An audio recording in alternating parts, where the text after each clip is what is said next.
मुलं लग्नाला घाबरत आहेत का मित्रांनो? 30-30, 35-35 वर्ष पोरांची वय होत आली, तरी देखील लग्नाचं नाव नाहीये. लग्न करायला पोरं घाबरत आहेत का? ज्या प्रकारे वातावरण पसरत चाललेलं आहे, डायव्होर्सचं वातावरण असेल, मर्डरचं वातावरण असेल, प्रेयसीने प्रेयकाराच्या मदतीने आपल्या होणाऱ्या नवऱ्याची केलेली हत्या असेल, यांसारख्या गोष्टी ऐकून मुलं लग्नाला घाबरत आहेत का? आणि याच्यापासून लांब पळत आहेत का?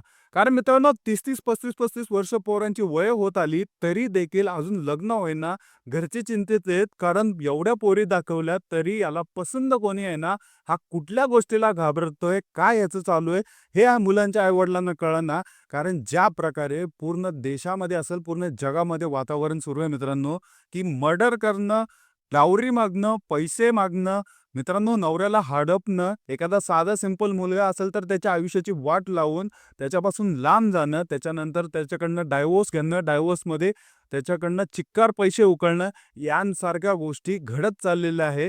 मित्रांनो तसं बघितलं तर Instagram फीड असेल, YouTube फीड असेल, कोर्टाच्या सुनावण्या डायरेक्टली या ॲप्सवरती टाकल्या जातात आणि त्याच्यामध्ये मित्रांनो डायरेक्टली दर्शवलं जातं 20,00,000 पोटगी, 25,00,000 पोटगी, पोराची लायकी नसते, तरी देखील त्याला द्यावं लागतं. स्वतःचं घर-दार विकून पोटगी भरावी लागते. अक्षरशः लोन काढून देखील पोटगी द्यावी लागते. मित्रांनो काय-काय घडत आहे पूर्ण जगामध्ये डायव्होर्सशी रिलेटेड, मर्डरशी रिलेटेड आणि या लग्नाशी रिलेटेड, की का पोरं आणि मुली देखील लग्नापासून लांब पळत आहेत. वय झालं तरी त्यांना फरक पडत नाही. याबद्दल आपण बोलणार आहोत. माझं नाव आहे विकास. खरं बोलतो मध्ये तुमचं स्वागत आहे. मित्रांनो, जर आपण वातावरण बघितलं तर सगळ्यात पहिलं हिट लिस्टवरती येतं तो डायव्होर्स रेट. डायव्होर्सचं जे प्रमाण आहे ते वाढत चाललेलं आहे मित्रांनो. भारत असो, पूर्ण जगामध्ये असो, डायव्होर्सचं प्रमाण सुरू आहे आणि एवढं वाढलेलं आहे. एखाद्या मुलासोबत किंवा मुलीसोबत जर तुमच्या वाइब्स मॅच होत नसेल, ती तुमच्या गुणांनुसार वागत नसेल, तर डायव्होर्स देऊन टाका. दुसरी गोष्ट मित्रांनो, याच्यामध्ये सगळ्यात डेंजरस गोष्ट तर अशी आहे, मित्रांनो, मुलीचं लफडं असतं दुसऱ्या मुलासोबत. ती फक्त लग्न करते एका टेम्पररी स्पेसिफिक टाईमसाठी, 2 ते 3 महिन्यासाठी लग्न करते. 2 महिने मुलगा सुखात आनंदात असतो. त्याच्यानंतर डायरेक्टली बायको येते आणि म्हणते मला डायव्होर्स पाहिजे. याच्यामध्ये मुलाचा थरकाप उडतो. 50% प्रॉपर्टी द्यावी लागते. जर मुलगी कमवत नसेल, तिला डिपेंडंट नसेल, तिच्याकडे कुठला सोर्स ऑफ इन्कम नसेल, सुशिक्षित नसेल, तर तिला 50% प्रॉपर्टीचा शेअर द्यावा लागतो. पगारी असेल तर त्याला महिन्याला भुक्ता द्यावा लागतो. त्यामध्ये मित्रांनो वन टाईम जर पेमेंट द्यायचं असलं तरी 20-20, 25-25 लाखाची पोटगी द्यावी लागते. सगळ्यात महत्त्वाचं बाब म्हणजे मित्रांनो, या ज्या मुली असतात त्यांचा प्रियकरासोबत सुरुवातीपासून संबंध असतात. त्याच्यानंतर मित्रांनो दुसऱ्यासोबत कुणाचं लग्न करायचं, आई-वडिलांना यांच्या लग्नाच्या विरोधात असतात. त्यामुळे एका साध्या मुलासोबत लग्न करायचं, त्याच्यानंतर त्याच्यासोबतनं पैसे उकळायचे, त्यानंतर मित्रांनो डायव्होर्स देऊन टाकायचा, त्याला लांब करायचं. मला त्रास देतोय, मला छळ करतोय यांसारख्या गोष्टी बोलायच्या आणि त्याच्यानंतर मित्रांनो डायव्होर्स घेऊन तिथनं जायचं. त्या मुलासोबत तिचा जो प्रियकर आहे त्याच्यासोबत राहायचं. त्या पोटगीच्या पैशामधनं ऐशोआराम करायचा मित्रांनो. यांसारख्या गोष्टी तर टॉप लेव्हलला घडत आहेत.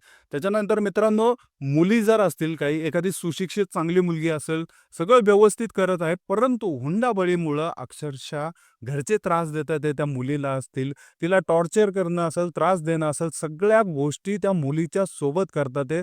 तिला पूर्णतः बरबाद करून टाकलेलं आहे. ती दिवसाला रडतीये, तळमळतीये. या केसमध्ये मित्रांनो मुलींना पोटगी मागायचा अधिकार आहे. सबूत त्यांनी असलं पाहिजे त्यांच्याकडे. सगळ्या गोष्टी आम्ही आम्ही स्वतःहून त्यांना सपोर्ट करू.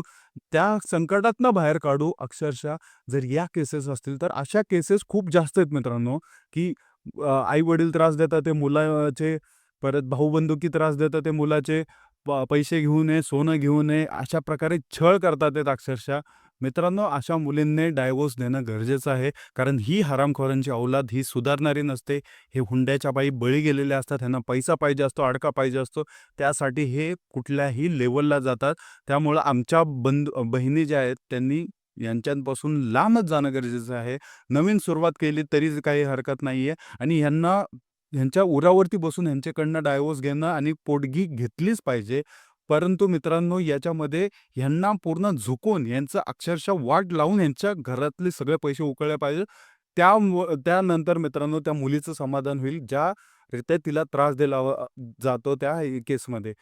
ही झाली दुसरी केस डायव्होर्सची मित्रांनो. पहिल्या केसमध्ये मुलगा न्यूली मॅरिड असतो. त्याच्यामध्ये त्याच्याकडनं पैसा उकळला जातो. 2-3 महिन्यानंतर डायव्होर्स दिला जातो. मुलीला खूप जास्त त्रास होत असतो काही सेकंड केसमध्ये. त्या त्रासाला कंटाळून मुलगी डायव्होर्ससाठी अप्लाय करते आणि हे योग्य आहे मित्रांनो. हा जो अधिकार आहे तो प्रत्येक मुलीला आहे आणि तो अधिकार त्या मुलीने घ्यावं, हे सगळ्या पूर्ण भारतातल्या ज्या भगिनी आहेत माझ्या त्यांना सांगेल मी. आणि मित्रांनो याच्यामध्ये सगळ्यात शेवटचा जो डायव्होर्स असतो तो संशयाच्या मार्फत झालेला असतो. कोणीतरी पकडलेलं असतं. रिलेशनशिप्समध्ये जे धोके होतात त्याच्यामार्फत एकमेकांना पकडतात. त्यानंतर मित्रांनो हा डायव्होर्स होतो. ही चीटिंग जी असते ती दोन्हीकडनं चाललेली आहे मित्रांनो. एक मुलांकडनं पण चालू आहे, मुलींकडनं पण चालू आहे. याच्यामध्ये जो चीटिंग करतो, ज्याने चीटिंग केलेलं आहे त्याला डायव्होर्स देणं गरजेचं आहे मित्रांनो. त्याच्यापासून लांब जाणं गरजेचं आहे. कारण मित्रांनो cheating is a not choice म्हणून एक वाक्य आहे इंग्लिशमध्ये. चीटिंग जी असते ती पर्याय नसते. तुम्हाला जर कुठल्या गोष्टीची तक्रार असेल तर तुम्ही डिस्कशन करून सॉल्व्ह करू शकता. परंतु दुसऱ्यासोबत संबंध ठेवणं यांसारख्या गोष्टी करणं हे अत्यंत वाईट आहे मित्रांनो. आणि या केसेस अत्यंत जास्त आहेत मित्रांनो, की एकच जर व्यक्ती समाधानी नसेल तर तो अफेअर करतो बाहेर. अफेअर करून मित्रांनो अक्षरशः संसाराची वाट लावून घेतात हे. आणि ही तिसरी केस आहे. मित्रांनो हे डायव्होर्सच्या केसेस आहेत. यांच्यामुळं जो आहे तो समाजावरती खूप जास्त परिणाम होत चाललेला आहे आणि मुलांवरती पण परिणाम जास्त होत चाललेला आहे. कारण मुली असतात काही ज्यांना पैसा पाहिजे असतो, ज्यांना सगळे सुखसुविधा पाहिजे असतात, परंतु मुलगा प्रोव्हाइड करू शकत नाही. या केसेसमध्ये यांचा डायव्होर्स होतो. लफडी असतात, लफड्यांमध्ये डायव्होर्स होतो. मित्रांनो याच्यामध्ये काही मुलींना त्रास होतो, त्रास देतात. ही गावाकडची जे लोकं असतात, हुंडाबळीसाठी त्रास देणं, फालतूगिरी करणं यांसारख्या गोष्टींमुळे डायव्होर्स होतं.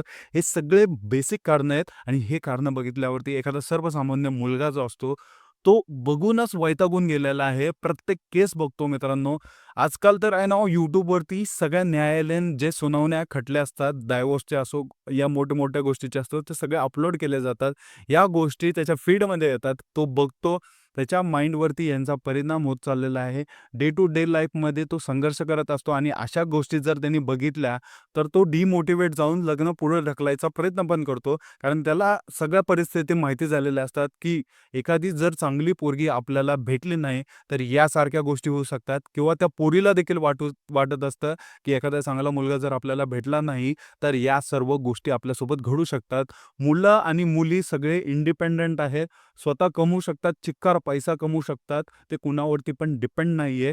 त्यामुळं आजकालची जी पिढी आहे मित्रांनो, ती पैसा जो आहे त्यांना भेटत आहे. त्यांना सगळ्या सुखसुविधा त्याच्यामधनं भेटत आहेत. त्यामुळं लग्नाचं वय निघून गेलं तरी त्यांना फरक नाही पडत आहे. त्या मुली ज्या असतील त्या कुणावरती डिपेंडंट नाही आहेत. मित्रांनो स्वतः कमवतात ते ऐशोआरामाची जिंदगी जगत आहेत. कुणाचं टेन्शन नाहीये. ह्या केसेसमुळं अक्षरशः मित्रांनो मुलं जे असतील आणि मुली जे असतील त्या लग्नापासून लांब पळत आहे आणि हे चांगलं पण आहे आणि वाईट पण आहे असं म्हणलं तरी हरकत नाही. चांगलं या गोष्टीसाठी आहे मित्रांनो, की अशा घाणेरड्या स्थितीमध्ये हे मुलं पडणार नाहीत, जेणेकरून त्यांची परिस्थिती त्यांचं पूर्ण आयुष्याचं वाटोळ होऊन जाणार नाही. अशा पार्टनरसोबत ते राहणार नाहीत, ज्यांच्यामुळं त्यांचा पूर्ण करिअरचं बरबादी होऊन जाऊ शकते. आणि त्यांना जर पार्टनर व्यवस्थित भेटला, व्यवस्थित झालं संसार तर वेगळी गोष्ट आहे. पुरातन काळामध्ये जसं होतं, की एखाद्यासोबत लग्न करून दिलं तर दिल्या घरी तू सुखी राहा ही एक प्रथा होती. त्या प्रथेनुसार मित्रांनो त्या मुलीला काहीही करून तिथं कष्ट करावं लागायचं, पूर्ण आयुष्य काढावं लागायचं आणि याच्याचमुळं मित्रांनो ती त्रासात असो, कितीही सहन करो, तिचं जे पण गोष्टी आहेत मित्रांनो, ती कुणासोबतच शेअर करत नव्हती आणि याच्यामध्ये काही-काही मृत्यू व्हायचे, काही-काही जीव देऊन आत्महत्या करून सगळ्यांना स्वतःला संपवून घ्यायच्या मुली असतील. मित्रांनो आधीच्या ज्या प्रथा होत्या त्या अत्यंत भयानक होत्या आणि मित्रांनो काहीही करून मुलीला जाऊन त्यांच्या सासरकडनं सगळ्या गोष्टी घेऊन याव्या लागायच्या. माहेरकडनं जाऊन सगळ्या गोष्टी घेऊन याव्या लागायच्या आणि सासऱ्यांना देऊन त्या फॅमिलीला देऊन यांना खुश करावं लागायचं. मुलीचे आई-वडील एवढे श्रीमंत नसतात कुठल्याही गोष्टीमध्ये. त्यांच्या घरामध्ये जर बघितलं तर काहीही नसतं मित्रांनो, तरी देखील त्यांना त्रास देऊन या सगळ्या गोष्टी घेऊन याव्या लागायच्या आणि घेऊन यायचे लोकं. आणि याच्याचमध्ये मित्रांनो ह्या ज्या डायव्होर्सच्या केसेस होत्या, डायव्होर्सच म्हणायचं, याच्या आधी ज्या आत्महत्येचे जे प्रकार व्हायच्या, सहन करायच्या मुली आणि याच्यामध्ये मृत्युमुखी पाडायच्या. ज्या मनावरती दगड ठेवून चालत आलेले जे लोकं आहेत सर्वसामान्य, ते शेवटपर्यंत राहायचे व्यवस्थित. परंतु मित्रांनो, आजकाल ती परिस्थिती नाही. मुलींना हक्क आहेत. मुली फ्रीडमली वागू शकतात. त्यांना जे पण अधिकार संविधानाने दिलेले आहेत ते पूर्णतः पाळू शकतात. त्यामुळे त्या फ्रीडमली वागत आहेत. आणि सेकंड थिंग मित्रांनो, जे मुलं पण आहेत, मुलं पण डोक्यामध्ये हे टेन्शन ठेवत नाहीये, की मला लग्नाच्या बंधनात अडकून कुठलं लफडं जर आलं, कुठला पैशाचा जर प्रॉब्लेम आला, कुठं काय जर झालं, तर त्या संकटामधनं अडकण्यापेक्षा मी माझा एकटा जगलेलं परवडलं आणि मुलींना पण ते वाटतं, की मी माझी एकटी जगलेलं परवडलं. यांच्या विचार करण्याच्या गोष्टीमुळे मित्रांनो, हे स्वतःला सेपरेटली रिप्रेझेंट करतात आणि एकटं राहून खुश राहतात ते. मित्रांनो, स्मार्ट सिटी असतील, सिटीज असतील, त्यांच्यामध्ये जर तुम्ही जाऊन बघितलं 30-35 वर्षाचे जे मुलं आहेत, ते अजून आहेत, ते त्यांचं लग्न नाही झालं, काय नाही झालं, तरी देखील ते खुश राहतात. मुली ज्या असतील त्या पण आहे ना 30-30, 40-40 वर्षाच्या आहेत, तरी देखील त्यांचं लग्न झालं नाही, तरी देखील ते खुश आहेत, समाधानी आहेत. कारण जेवढं त्यांना लागतं ते कमवतात, जेवढं लागतं ते खातात आणि आयुष्य हे सुखात काढतात.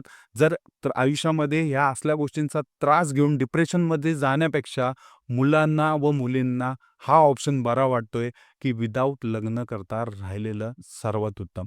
मित्रांनो, मी सर्व गोष्टी तुम्हाला एक्सप्लेन केल्या. जर व्हिडिओ आवडला असेल तर नक्की लाईक करा, सबस्क्राईब करा. भेटूया पुढच्या व्हिडिओमध्ये. जय हिंद, जय महाराष्ट्र.